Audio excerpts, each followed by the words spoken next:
আবার চলে এলাম খাবার দাবার নিয়ে। তো কী খাবার দাবার আয়োজনে আছে আমাদের দেখো, এখানে ভাত, দেখে তো ঝরঝরা ভাত হয়েছে।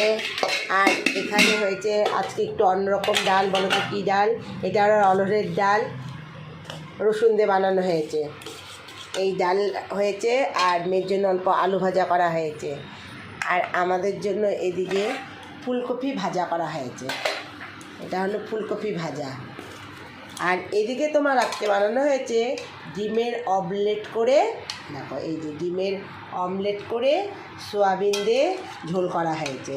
প্রতিদিন ডিম সিদ্ধ তো আজকে একটু ভাবা হলো অমলেট করে ঝোল করা হোক, তাই একটু সোয়াবিনও দেওয়া হয়েছে।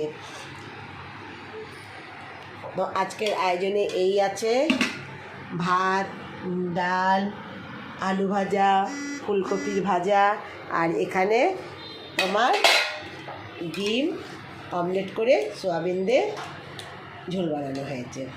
এই হলো আজকে আমাদের দুপুরের আয়োজন, তোমাদের সাথে শেয়ার করলাম। কেমন হয়েছে তোমরা বলবা। আর শুভ দুপুর, সকলে ভালো থাকবে, সুস্থ থাকবে। আবার দেখা হবে নেক্সট কোনো ভিডিওতে। আজকের মতন রাখছি, টাটা।